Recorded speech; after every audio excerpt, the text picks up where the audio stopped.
Hi అండి, అందరికీ నమస్కారం. Welcome to job box 360 YouTube channel. RRB NTPC under graduate exam సంబంధించి జూన్ 17th ఫస్ట్ షిఫ్ట్లో అడిగినటువంటి క్వశ్చన్స్ స్టూడెంట్స్ పంపించినటువంటివి మీకు కొన్ని ఈ వీడియోలో ఎక్స్ప్లెయిన్ చేయడం జరుగుతుంది. వీడియో చూస్తున్న ప్రతి ఒక్కరూ వీడియోని ఇంకా లైక్ చేయనట్టయితే ఒక లైక్ చేయండి. మన ఛానల్లో ఇటు రైల్వేకి సంబంధించి అటు ఎస్ఎస్సికి సంబంధించినటువంటి మోస్ట్ ఇంపార్టెంట్ టాపిక్స్ అయినటువంటి జీకే టాపిక్స్ కానీ అదేవిధంగా అర్థమెటిక్ రీజనింగ్లో వస్తున్నటువంటి ప్రజెంట్ ఏ మోడల్స్ ఎగ్జామ్స్లో అడుగుతున్నారో అవే మోడల్స్ మీద ప్రతిరోజు వీడియోస్ అనేది వస్తూ ఉంటాయి. కాబట్టి కింద కనబడుతున్నటువంటి సబ్స్క్రైబ్ బటన్ మీద క్లిక్ చేసి సబ్స్క్రైబ్ చేసుకొని పక్కనే ఉన్నటువంటి బెల్ ఐకాన్ ఆన్లో అయితే ఉంచుకోండి. ఇక లేట్ చేయకుండా క్లాస్లోకి అయితే వెళ్దాం. వచ్చినటువంటి క్వశ్చన్స్ని ఒక్కొక్కటి చూద్దాం, ఓకేనా. ఇటు అర్థమెటిక్ అదేవిధంగా ఇక్కడ ఉన్నటువంటి జీకే వీటి మీద కొన్ని క్వశ్చన్స్ అనేది స్టూడెంట్స్ ఇచ్చారు, వాటిని మీకు ఎక్స్ప్లెయిన్ చేస్తాను. ఫస్ట్ క్వశ్చన్, ఫుట్బాల్లో అత్యధిక వ్యక్తిగత అవార్డులు గెలిచి అత్యధిక గిన్నీస్ వరల్డ్ రికార్డులు సృష్టించినటువంటి ఆటగాడు ఎవరు అంటే, who has won the most individual awards in football and holds the most Guinness world records for a football player. ఎవరు? Lionel Messi. Option B is the correct answer అండి, లియోనో మెస్సీ అనమాట. వీరేంటంటే ఈయన football చరిత్రలోనే అత్యధికంగా 8 బ్యాలన్ devour అవార్డులు అనేది గెలుచుకోవడం జరిగింది. ఏంటి బ్యాలన్ డివోర్ అవార్డులు అనేది 8 గెలుచుకోవడం జరిగిందనమాట. అలాగే ఫుట్బాల్ ఆటగాడిగా అత్యధిక సంఖ్యలో గిన్నిస్ వరల్డ్ రికార్డు సాధించిన రికార్డు కూడా ఈయనకు ఉందన్నమాట, ఓకేనా. ఆన్సర్ ఏంటి? Option B. Next, Cristiano Ronaldo. ఇతని గురించి చూస్తే ఈ క్రిస్టియానో రొనాల్డో అనే వ్యక్తి 5 బ్యాలన్ డివోర్ అవార్డులు అనేది గెలుచుకున్నారు.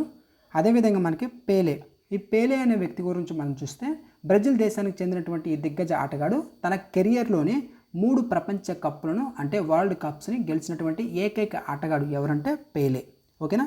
నెక్స్ట్, నేమర్ అనే వ్యక్తి కూడా మనకి బ్రెజిల్కి సంబంధించినటువంటి ఫుట్బాల్ ప్లేయర్ అండి. నెక్స్ట్ క్వశ్చన్, 2025లో జరిగిన ఆస్ట్రేలియన్ ఓపెన్ టెన్నిస్ టోర్నమెంట్లో పురుషుల సింగిల్స్ విజేత ఎవరు? Who won the men's singles title at the Australian open in 2025? ఎవరు? Jannik Sinner. ఎవరు? జానిక్ సిన్నర్ అనమాట. Option C is the correct answer. ఇతను ఏ దేశానికి చెందిన వ్యక్తి అంటే ఇటలీకి సంబంధించిన వారు. ఇటలీకి చెందినటువంటి ఈ యొక్క జానిక్ సిన్నర్, ఓకేనా, 2025లో ఆస్ట్రేలియన్ ఓపెన్ ఫైనల్స్లో అలెగ్జాండర్ జూరేవ్ అనే వ్యక్తిని ఓడించి వరుసగా రెండోసారి టైటిల్ని కైవసం చేసుకోవడం జరిగిందనమాట. ఆన్సర్ ఏంటి? ఆప్షన్ సి, జానిక్ సిన్నర్ అనమాట. నెక్స్ట్ మనకి ఇక్కడ చూస్తే నోవాక్ జోకోవిచ్ గురించి చూస్తే వీరేంటంటే ఈయన ఆస్ట్రేలియన్ ఓపెన్ చరిత్రలోనే అత్యధికంగా 10 సార్లు పురుషుల సింగిల్స్ టైటిల్ని గెలిచినటువంటి రికార్డు సృష్టించడం జరిగిందనమాట. నోవాక్ జోకోవిచ్ వెరీ వెరీ ఇంపార్టెంట్, నెక్స్ట్ షిప్లలో వచ్చే అవకాశం అయితే ఉందన్నమాట. నెక్స్ట్ మనకి భారత రాజ్యాంగంలోని ఆదేశిక సూత్రాలు డిపిఎస్పిలో గల ఆర్టికల్ 44 దేన్ని తెలియజేస్తుంది? ఆర్టికల్ 44 అనేది 44th ఆర్టికల్ అనేది ఎగ్జామ్లో అడగడం జరిగింది. 44th దేనికి సంబంధించిందండి? చాలాసార్లు నేను గత వీడియోస్లో మీకు ఆర్టికల్స్ గురించి చెప్పేటప్పుడు చెప్పాను. దేనికి సంబంధించింది? యూనిఫామ్ సివిల్ కోడ్, ఏంటి ఉమ్మడి పౌర శృతి, యూనిఫామ్ సివిల్ కోడ్ యూసిసి, ఓకేనా. ఆర్టికల్ 44 అనేది దీనికి సంబంధించింది. Option B, uniform civil code UCC. Option B అనేది కరెక్ట్ ఆన్సర్, ఓకేనా. ఈ ఆర్టికల్ 44 గురించి చూస్తే మనకి భారతదేశంలోని పౌరులందరికీ కులం కానీ మతంతో కానీ సంబంధం లేకుండా ఒకే రకమైనటువంటి వ్యక్తిగత చట్టాలు, వివాహం కానీ విడాకులు కానీ ఆస్తి హక్కులు కానీ మొదలైనవి, ఓకేనా, ఒకే రకమైనటువంటి చట్టాలు అనేవి ఉండాలని, అంటే ఉమ్మడి పౌరశృతిని దేశవ్యాప్తంగా అమలు చేయాలని నిర్దేశిస్తూ చెప్పేది ఆర్టికల్ ఏంటంటే 44 అన్నమాట, ఓకేనా. అదేవిధంగా ఇక్కడ ఉన్నటువంటి పంచాయతీరాజ్ వ్యవస్థ, ఈ పంచాయతీరాజ్ వ్యవస్థ గురించి చూస్తే ఆర్టికల్ 40 పంచాయతీరాజ్కి సంబంధించినటువంటి ఆర్టికల్ అండి. గ్రామ పంచాయతీ ఏర్పాటు గురించి తెలిపేది ఆర్టికల్ 40 అనమాట. నెక్స్ట్ మనకి 39A గురించి కూడా ఇక్కడ ఉంది. అదేంటంటే పేదలకు ఉచిత చట్టపరమైనటువంటి సహాయం, ఫ్రీ లీగల్ ఎయిడ్ అనమాట. ఫ్రీ లీగల్ ఎయిడ్ దేనికి సంబంధించి 39 ఆర్టికల్కి సంబంధించింది. కంప్యూటర్ మొదటి తరానికి సంబంధించిన ముఖ్యమైన ఎలక్ట్రానిక్ భాగం ఏది? ఇవి పంపించినవి, ఒకవేళ ఇట్లా ఏదైనా కరెక్షన్స్ ఉంటే చెప్పండి, ఓకేనా. నెక్స్ట్ వీడియోలో చెప్తాను. మీకు గుర్తున్నటువంటి క్వశ్చన్స్ ఏమైనా ఉంటే అవి కూడా సెండ్ చేయండి, స్టూడెంట్స్కి ఉపయోగపడతాయి, ఓకేనా. కంప్యూటర్ మొదటి తరానికి అంటే ఫస్ట్ జనరేషన్కి సంబంధించిన ముఖ్యమైన ఎలక్ట్రానిక్ భాగం ఏది? Which core electronic components is associated with the first generation of computers? అంటే ఏంటి? ఇక్కడ ఉన్నటువంటి వాక్యూమ్ ట్యూబ్స్ అనేది దీనికి ఫస్ట్ జనరేషన్కి సంబంధించినవి. వాక్యూమ్ ట్యూబ్స్ అనేది option C is the correct answer. మనకి మొదటి తరం ఫస్ట్ జనరేషన్ ఎప్పటి నుంచి ఎప్పటి వరకు అండి 1940 నుంచి 1956 ఈ జనరేషన్స్ అనేది ఒకసారి చూసుకొని వెళ్ళండి, ఎగ్జామ్లో అడుగుతున్నారు. ఈ తరంలో మనకి వాక్యూమ్ ట్యూబ్స్ ప్రాథమిక ఎలక్ట్రానిక్ విభాగాలుగా ఉపయోగించడం జరిగిందనమాట. ఇవి చాలా ఎక్కువ వేడిని ఉత్పత్తి చేసేవి అండ్ పరిమాణంలో కూడా చాలా అంటే దాని యొక్క సైజులో కూడా చాలా పెద్దగా అయితే ఉంటాయి ఫస్ట్ జనరేషన్ అనేది. నెక్స్ట్ మనకి రెండవ తరం అంటే సెకండ్ జనరేషన్ ఎప్పటి నుంచి ఎప్పటి వరకు 1956 నుంచి 1963 వరకు సెకండ్ జనరేషన్ అనమాట. ఈ సెకండ్ జనరేషన్లో వాక్యూమ్ ట్యూబ్స్ స్థానంలో ట్రాన్సిస్టర్స్ అనేది వచ్చాయి. ఓకేనా, వాక్యూమ్ ట్యూబ్స్ స్థానంలోకి ట్రాన్సిస్టర్స్ అనేది ప్రవేశపెట్టడం జరిగింది.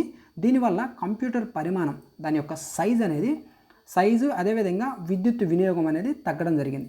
ఓకేనా, సైజు అండ్ విద్యుత్ వినియోగం అనేది ఈ సెకండ్ జనరేషన్లో తగ్గాయి.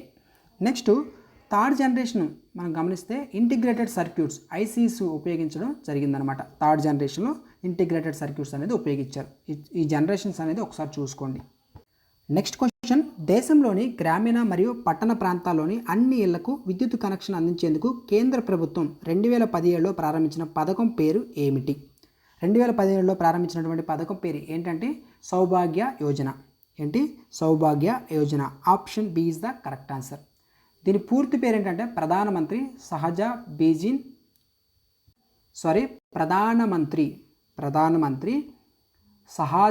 బిజ్లీ హర్ ఘర్ యోజన.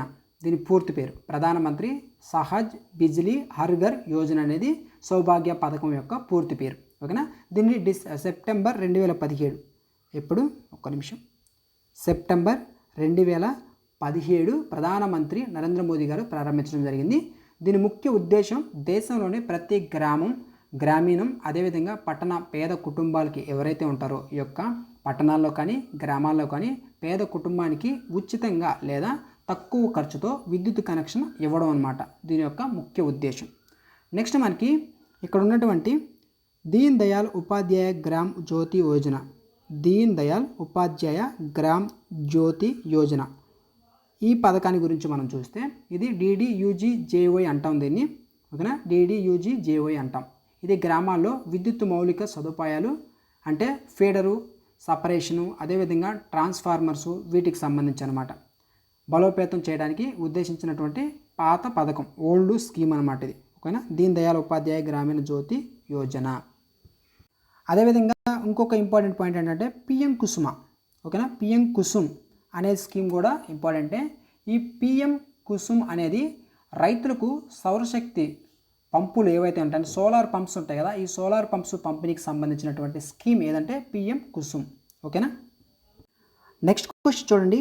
2 cot A ఇది మ్యాథ్స్లో అడిగాడు, త్రికోణమితికి సంబంధించి. 2 cot A = 4 అయితే cosec square A + 1 cosec square A - 1 విలువ ఎంత? Cosec square A + 1 cosec square A + 1 cosec square A - 1 what is the value? ఈ వాల్యూ అనేది మనం కనుక్కోవాలి. మనకు ఒక కండిషన్ అనేది ఇచ్చారు. ఇక్కడ 2 cot A = 4 ఇచ్చారంటే దాన్ని ఎలా రాసుకోవచ్చు? cot A = 4/2గా రాసుకోవచ్చు కదా. అప్పుడు ఎంత అవుతుంది? 2 1 2 2 అంటే 2 అవుతుంది. cot A = 2 ఇది అలా ఉంచండి. ఇప్పుడు cot విలువ వచ్చింది, ఇక్కడ రాస్తున్నాం చూడండి. cot A = 2.